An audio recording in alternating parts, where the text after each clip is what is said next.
Salut tout le monde!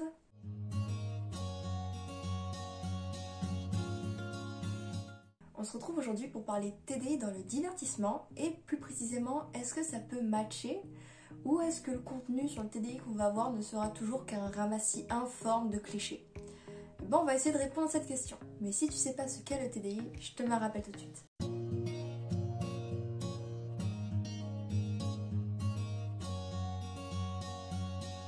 Maintenant que le rappel est fait, c'est parti. Si tu regardes souvent mes vidéos, tu vas être habitué, mais comme toujours, je vais diviser la vidéo en plusieurs parties.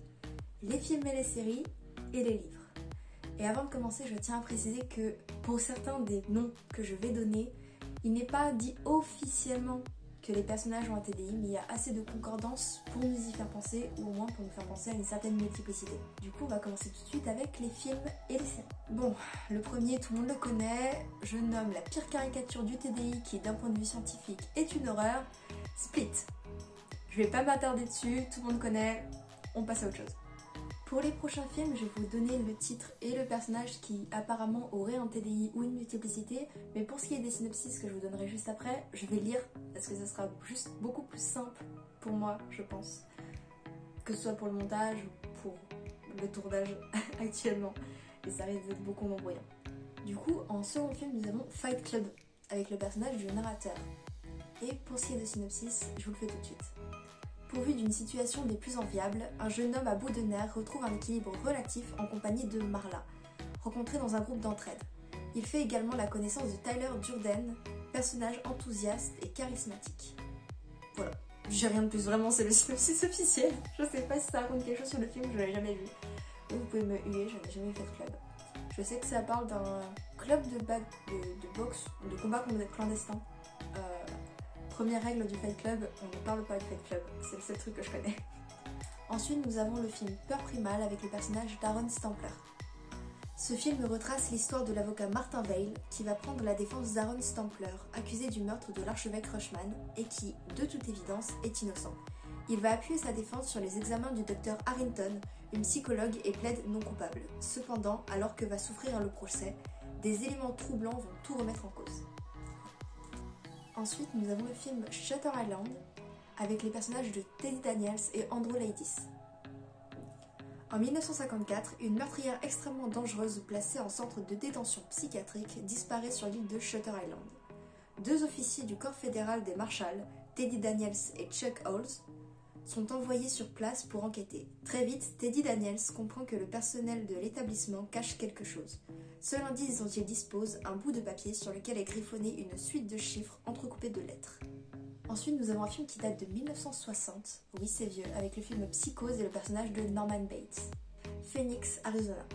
Marion Crane et Sam Loomis sont amants, mais le manque d'argent compromet leur mariage. Sam doit verser une pension alimentaire à son ex-femme et éponger les dettes de son père. Marion supporte de plus en plus mal cet amour, se limitant à des rencontres fortuites. De retour au bureau, elle assiste à une transaction immobilière entre un riche client et son patron, qui la charge de déposer à la banque 40 000 $.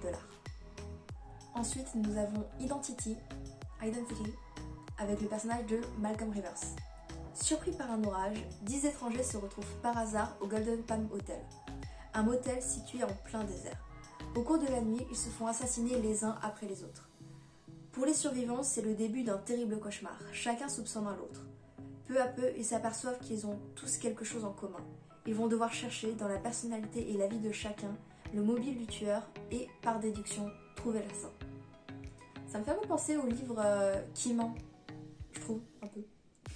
Ensuite, nous avions un des plus vieux films de la sélection qui date de 1941 et je pense que beaucoup d'entre vous en auront ne serait-ce qu'entendu parler, que ce soit du film ou de la pièce, qui est Dr Jekyll et Mr Hyde.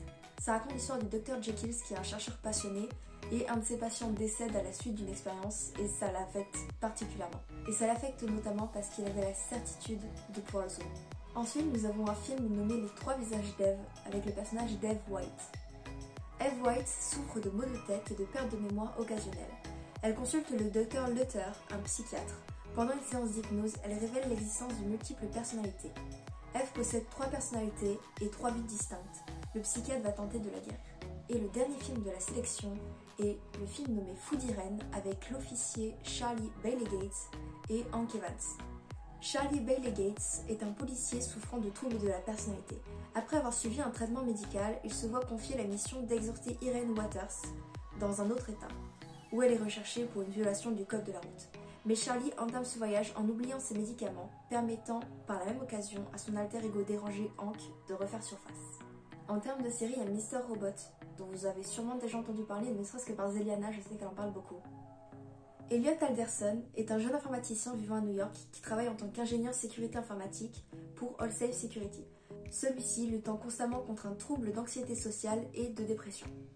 Ensuite, il y a une série dont j'avais jamais entendu parler et qui a l'air franchement super bien, qui s'appelle United States of Tara.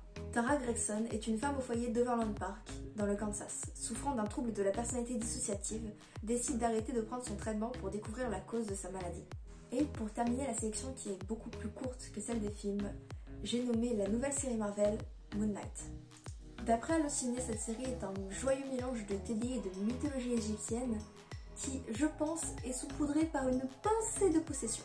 Normalement, elle doit sortir courante ce mois-ci et j'ai assez hâte de voir ce que ça peut donner, même si honnêtement, c'est soit ça passe, soit ça casse, surtout avec Hollywood. Maintenant, nous allons passer au livre. Ça va être un peu plus long cette fois-ci. Donc, le premier livre que j'ai à vous proposer, c'est M2 de moi de Nikki James. C'est une romance homosexuelle racontant l'histoire d'Orrin Patterson, un jeune homme de 28 ans atteint de TDI, qui, à l'occasion de cours du soir à l'université, va rencontrer le jeune Vaughn Sinclair, de qui il va tomber amoureux. Ils vont tomber amoureux l'un de l'autre et Vaughn va devoir apprendre petit à petit à vivre avec le trouble de son partenaire. Ensuite, nous avons une BD prénommée Elle de Kid Toussaint. Ça retrace l'histoire d'une jeune fille prénommée Elle qui, en arrivant dans un nouveau lycée, peine pas trop à se faire de nouveaux amis jusqu'à ce que ceux-ci découvrent qu'en fait, il s'avérerait que plusieurs personnalités habitent le corps de Elle. Elle n'est pas toute seule. Ce qui met un sacré froid à certains d'entre eux. Ensuite, nous avons Les Mille et une vies de Billy Milligan, qui est une biographie du meurtrier atteint de TDI, Billy Milligan, et celle-ci est écrite par Daniel Case. Ensuite, nous avons un livre de Liz Collet qui s'appelle Écoute-nous et qui retrace l'histoire d'Angie, 13 ans. Alors qu'elle était en camp de vacances, Angie disparaît mystérieusement et en pensant rentrer chez elle, pour elle il s'était passé que quelques heures, sauf qu'en réalité il s'était passé 3 années. 3 années desquelles elle n'a aucun souvenir à part des cicatrices sur les poignets et les chevilles. C'est le seul lien qu'elle a avec ces 3 années. Ensuite, nous avons le livre Dual Love de Charlie G. Owens.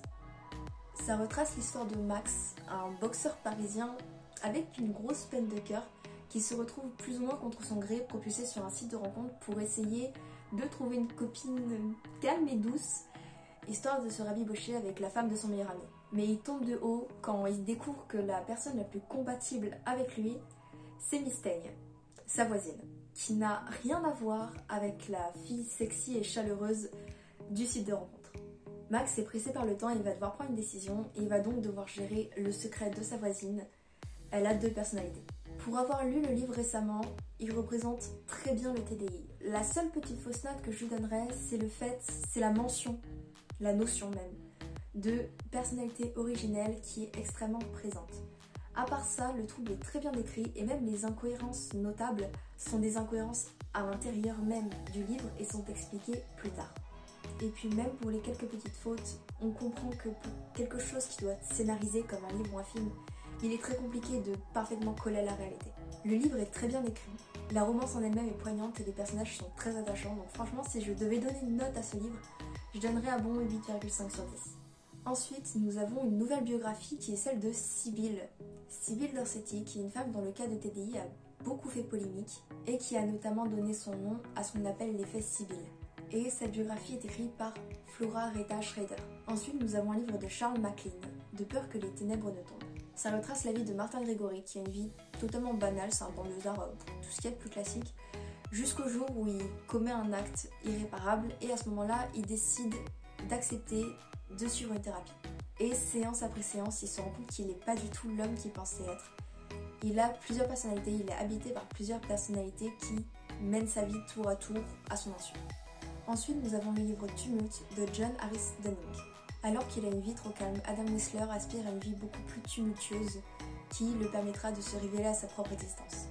Alors lorsqu'il tombe sur Morgane, une jeune femme atteinte du trouble dissociatif de l'identité, il la trouve nimbée de mystère, ce qui la rend aussi inquiétante qu'obsédante. Mais alors que les cadavres s'accumulent autour d'elle, Morgane ne pourrait ne pas être la seule menace.